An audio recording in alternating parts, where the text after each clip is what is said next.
Really? My goodness. Not sure I wanted to know. No, I know you didn't.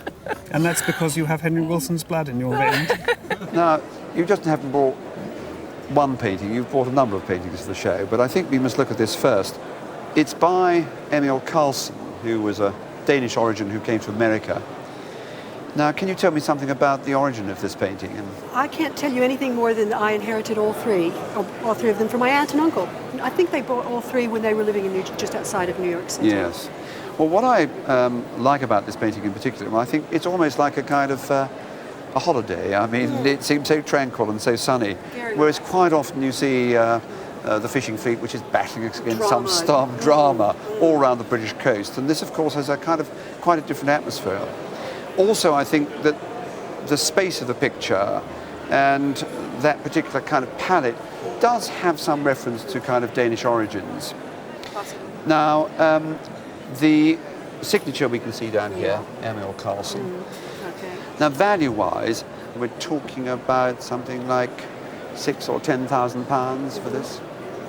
Now, let's come on to the other pictures here and to this. This is by Anthony Teamy. That's right. And do you know anything about him? Again, nothing really. I just know that he was an American, I believe. Yes, I'm fairly that's right. sure. And his signature was that he would always have a big dramatic splash of red. Yes. Because my mother has two other pictures. So. And this is painted in the 20th century. Yeah, And he was born just before the turn of the century. Do you know where he lived and worked? Rockport, Massachusetts. And I think this kind of subject or similar subjects were the things which he reproduced in quite some number. Again, it's quite interesting just having been to look at the Carlsen, looking at the way it's painted. This is much more broadly painted, and it seems to be actually in much more secure condition as well.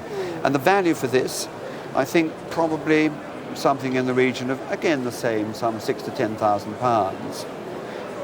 Now we come to this painting, which is kind of looking right back. This is quite clearly 19th century in character. But it's by a family, Madraza. This is by Raimondo, and there are a whole number of members of the family. And it's rather curious here because the signature here, it's not very clearly an R, but I think I've been able to decipher it correctly, that it in fact is Raimondo. Now, it's a splendid, quite showy painting, isn't it? And the girl, somewhat coquettish. It's not quite, it's a fantastically flashy style of painting, isn't it? The contrast here with this jacket, which I don't know whether it really was purple, but was probably purpley black of some kind. And I think the wonderful painting on the back of the neck, just pushed in the paint with the brush strokes. And then, of course, the contrast with the flesh tones and then the flowers in the hair. It's absolutely wonderful. And I think what is also so clever is the finish of the head is contrasted with this very, very flat, clear background. So it's almost silhouetted against the background. It's in its original frame, somewhat damaged here, but it's worth looking after these things because they are the devil to restore if they do start to disintegrate. And I would have thought probably that's worth £15,000 and possibly ought to be insured for 20. You have surprised me. You have surprised me. This is the most sensational and delicious celebration of marriage I've ever seen. Was this a wedding present to you, by any happy chance? No, it wasn't. It was bought by my father probably 50 or so years ago. I don't know where or how, but it's been in the family for about that time.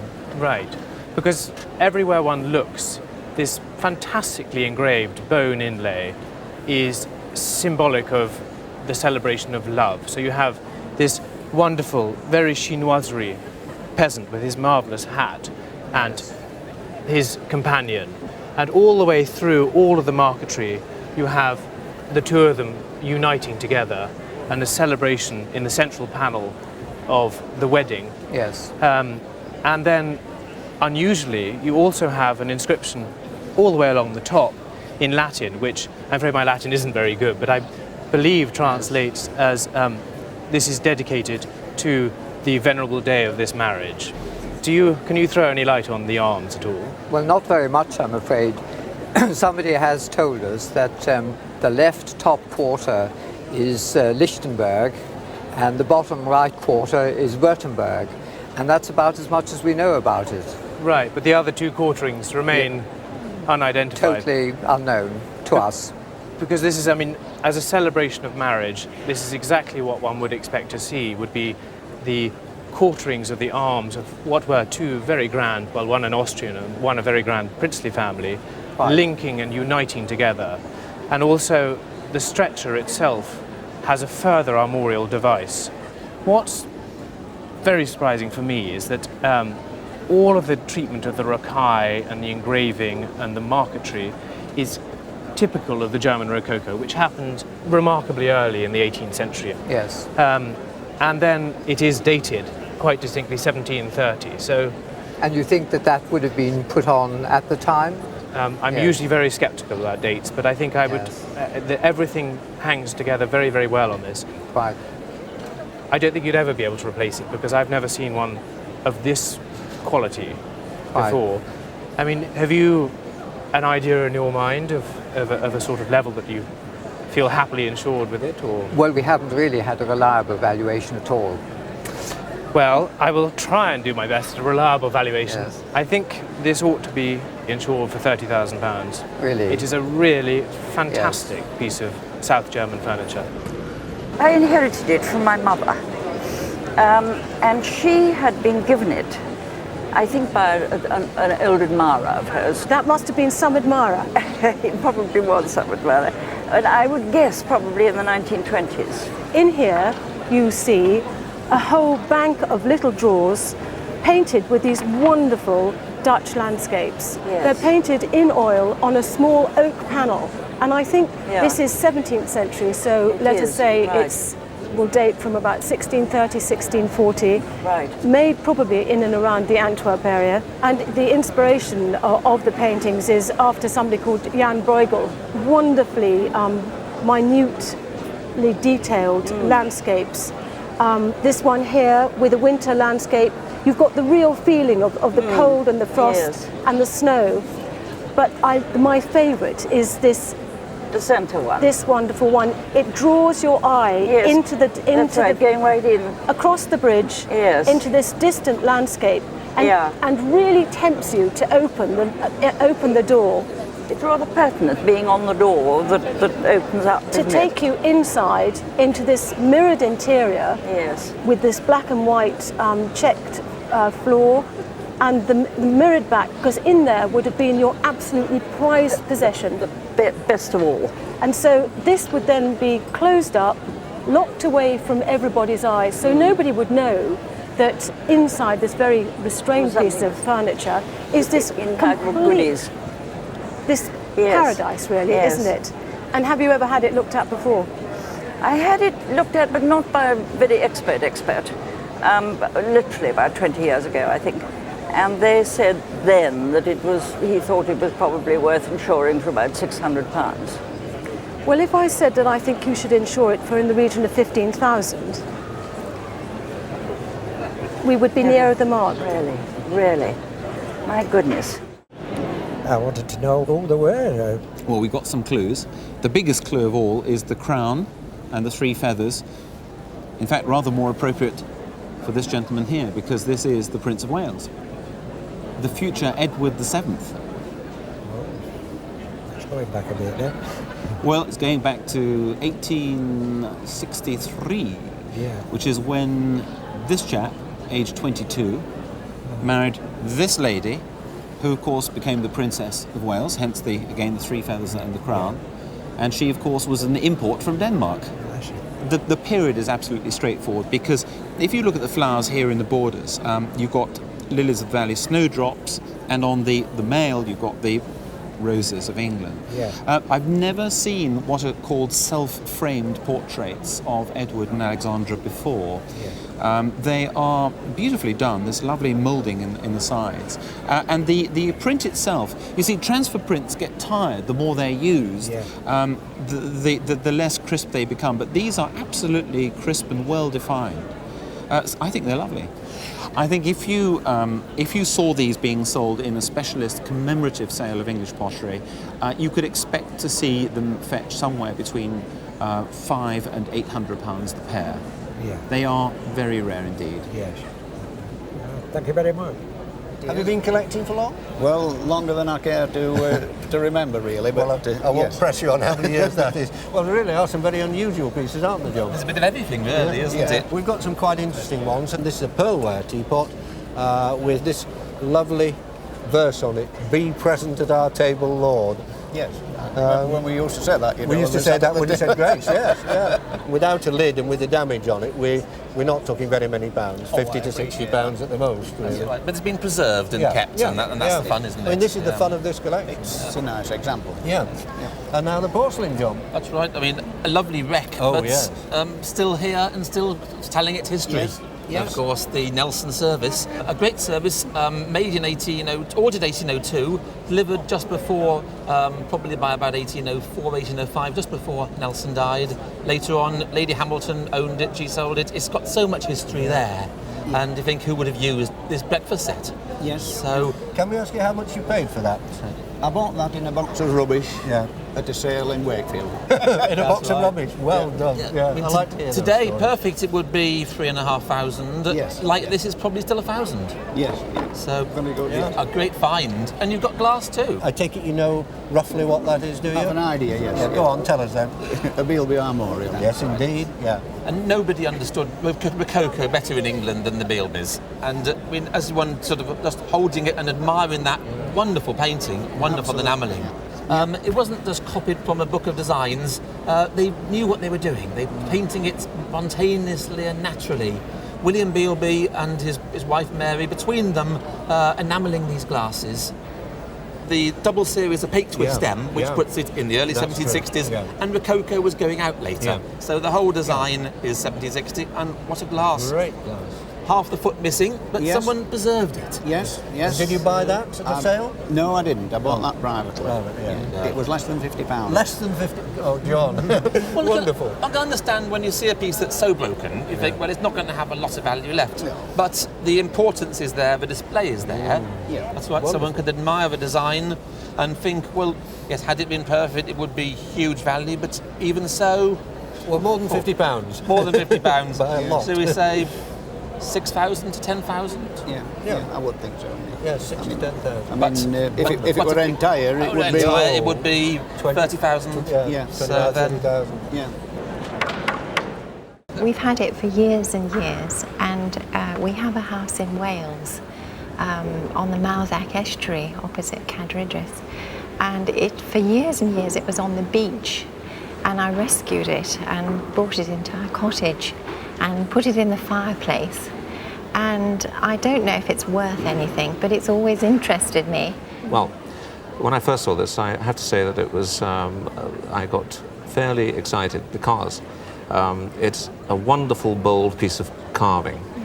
It's a piece of stoneware, and it has this face of, it looks almost like Apollo or one other classical figure, is surrounded by this very, very strong foliage. Now, the foliage in itself reminds me very much of English silver chasing of the 1670s, 1680s. It's very strongly Baroque.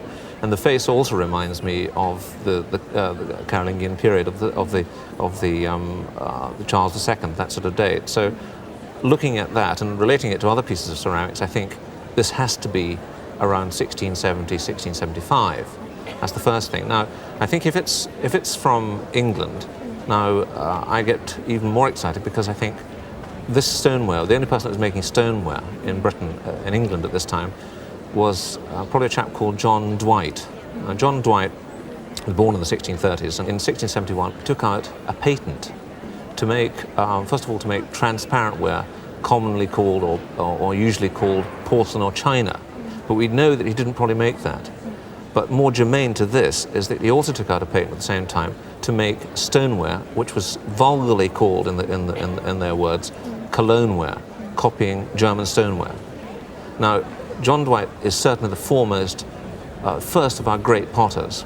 Now, some of his work is represented in our major museums, and there are very few of them. They're carved by other people. Probably he ran the pottery, and that was about it. Now, I'm sure this is right in date. That I'm convinced about.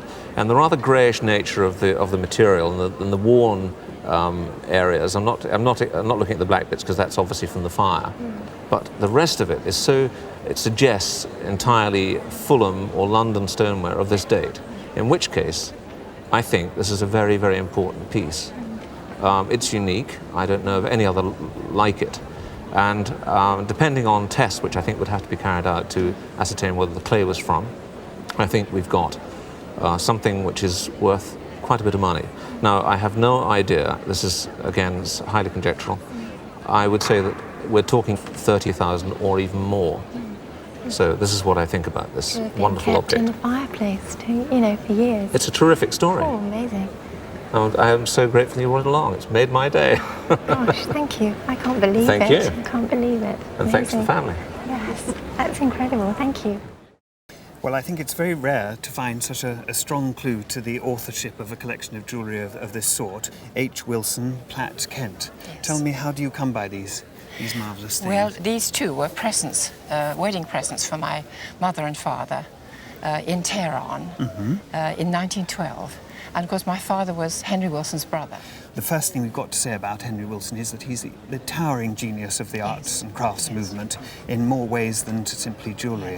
I think we ought to just look at some of the sources of inspiration for these, because it's very bright colouring, very pre-Raphaelite colouring, something in a way that's rather at odds with English taste, because it's in the English medieval taste, which is very bright, vibrant colours. Here we have a brooch in the form of a Tudor rose, but also a rose for love. Some carved mother of pearl in what I think are later mounts. These are very beautiful. They are later mounts. Yes, they're not Henry Wilson mounts. No, they're very beautiful scenes and possibly emblematic of the seasons. There's a crowned head here, which may be the thorniness of winter. I think he was. The designs that I've seen shows that he's very interested in the transition of the seasons, and so he was a great philosopher, wasn't he? Absolutely. So there we are, and a devotional jewel, Mary and the Christ Child, got a lot to do with his architectural work.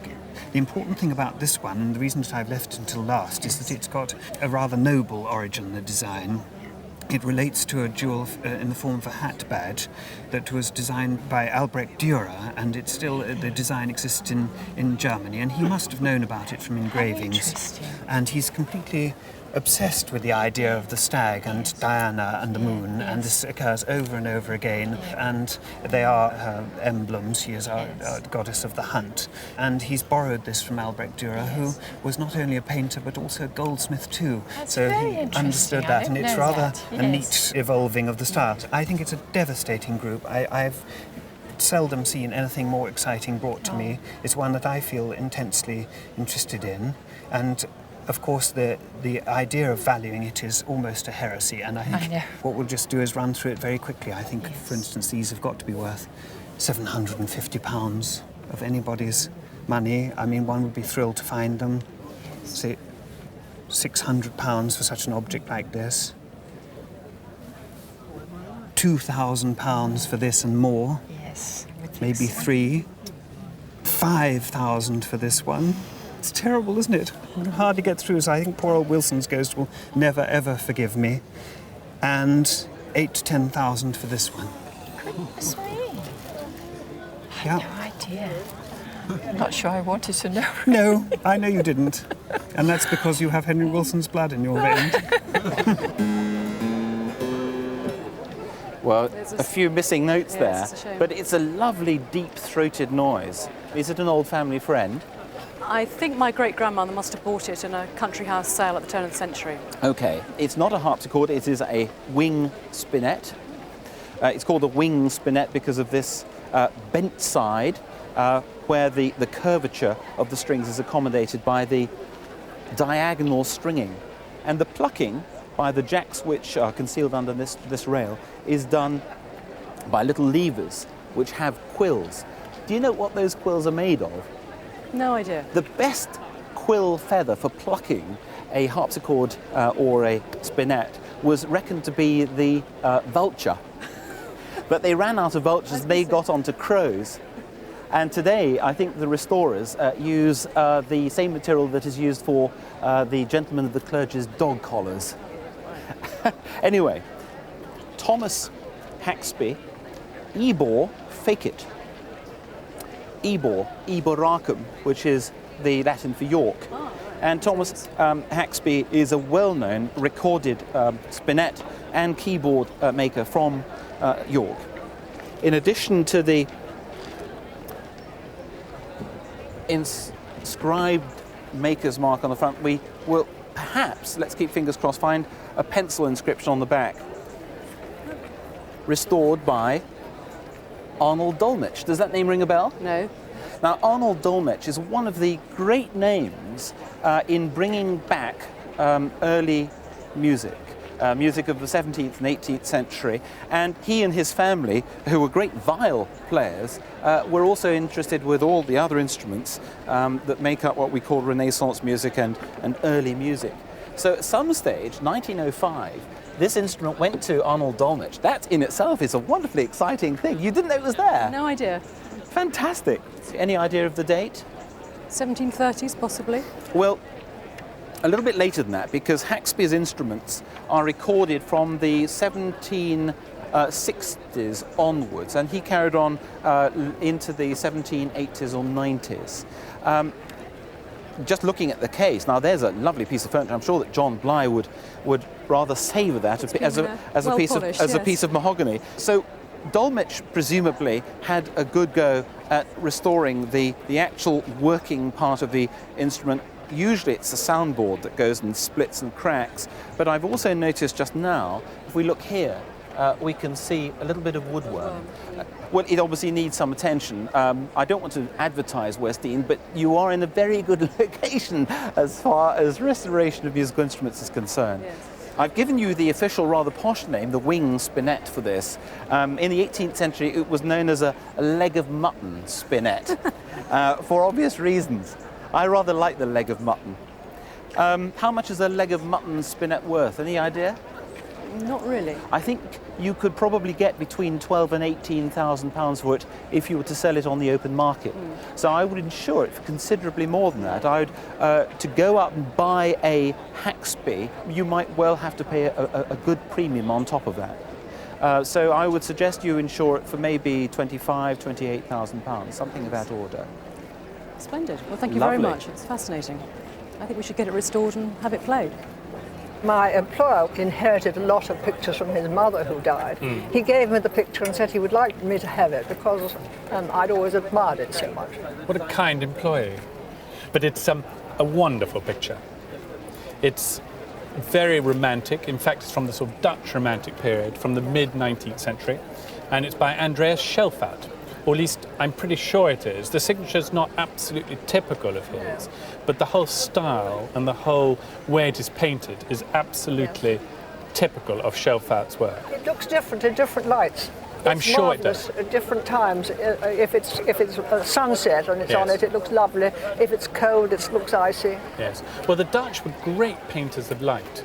And in a way, what the Dutch were doing, especially in the 19th century, were imitating the great 17th century painters, the landscape painters of Holland from the 17th century. And they imitate, I think, extremely well, and with all the technical know-how and the slickness of real professionals. However, they put a slightly different interpretation on it. They put perhaps a sort of cleaner interpretation, a more rose-tinted, a more idyllic interpretation. But having said that, in a way, this sort of picture is what everyone wants to buy now. Really? And in particular, the Dutch, and their economy is booming, are buying a lot of these sort of works. And at the same time, they've always been very, very popular in England. Have you ever had it insured? I have, yes. Right.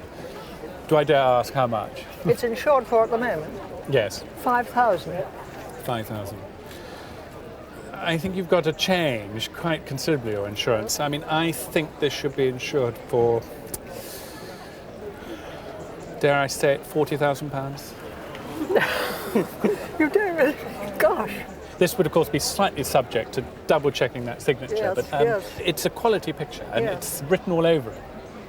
Such a good medium to catch this. He's caught all the warmth of the footlights streaming up into his face, and also the marvellous power of his expression. And I love these deep blues behind him. I think it's absolutely wonderful. Do you like it? I mean, obviously like it. Yes. Called Danjiro. It's Danjiro. That's the name of the actor? Yeah, Right. Danjiro was a Japanese actor, very famous, renowned. It's by Mortimer Mempps, and it was given by Mempps to Sir Henry Irving. The English actor? Yeah. Yes. That was in 1898, and then in 1905, after Irving's death, it was auctioned off at Christie's and bought then for 7 guineas. Oh, I see. And it's been in your family ever since? Yes. This man, Danjiro, was a very famous actor in Japan, and he was the Henry Irving of Japan, people used to call him. And his earnings were extraordinary, as much as £5,000 for one performance, which in those days was a phenomenal amount of money. He was also a very rich man. Mortimer Mempps, the artist, was a most interesting person. You'd say he was a central figure of the English aesthetic movement. Mempps designed his own frames, and here's an example of one of the nicest I've seen. It's got these wonderful designs in the corner, and this very typical of him, this striated edges to bring the picture out, and they look a bit like Japanese designs. And Mempps travelled widely. He met Danjiro in Tokyo and painted him at least twice. And it's typical of what you might call his later works, so the date of the late 1890s is a good date. Mempps is still regarded as a very, very fine artist, and the market judges him as such. And I would put really quite a high value for a late Mempps on this picture, simply because of its extreme drama and its great power. I mean, this picture is going to sock you in the eye from the end of the longest room, isn't it? The minute you walk in the door, it's going to impress. £12,000. Right. Gosh. Does that surprise you? Yes. Yeah. I had an idea of about between 1,000 and 2,000. Oh no. Yeah. For insurance, you should certainly value it at £12,000. It's a most impressive picture. Now, I think it's true to say that this sort of little ring with a little stone would pass a lot of people by. What do you know about it? Only that it belongs to my mother-in-law, that's all, and she came by it by her mother-in-law, which was my late husband's grandmother. So we're looking at what, around about 1900, that type of period? Oh, it must be, I should think, yeah. Because in fact what it is, it's a typical late Victorian type of setting. You've got a gold ring which is gypsy set with a stone. Plain gold, broad trumpet front to it, typically the sort of thing that you would see in around about the late Victorian period. Now the blue stone is in fact a diamond, and that makes it very special indeed. It's a blue diamond. To see a blue diamond of this kind of colour is extremely rare, and in fact perhaps one sees one per year or 2 years. They are that rare. I think a lot of people assume that they come in white, but they also come in lots of fancy colours as well, of which green and blue and pink are probably the rarest colour to find. Because it's a Victorian stone, it means that all the weight of the stone is at the back of the stone. So in fact the weight of the diamond probably weighs about 0.4 of 1. So it's approaching half a carat in size. So what are we going to do with it? How do we assess the price of something like this? Because of course it is a specimen stone. There are so many variables that would apply to something like this. What we would have to do is to take the stone out and send it across to the United States for certification. Because unfortunately it's only in the United States that fancy diamonds like this get a certificate that purchasers have sufficient confidence in. Just to give you a suggestion of exactly how many levels of blue there are: fancy grey blue, fancy intense green blue, fancy blue, fancy greyish blue, fancy grey blue, fancy light greyish blue. All these are different subtle nuances on blue. Now, I think that's a smashing colour. I think that's a beautiful depth of colour, and I personally haven't seen an old Victorian stone with that depth of colour. So, looking at a kind of a precedent that's been set, a diamond that was a round, brilliant cut, that is a more modern cut stone, that weighed a third of a carat, 0.32, remembering I'm assessing this at around about 0.4 to 0.45, was sent to the United States for certification. It was subsequently put into a sale in New York, and in 1996 it made, believe it or not, US 42,000. Good God. That's 132,000 a carat. Now, it would be very dangerous indeed to sit here and say that that diamond is going to be worth that kind of money. You're going to say to me, well, all right, what is it worth potentially? All I can say is that it ought to be worth, say, between £10,000 and £25,000. Is that a shock?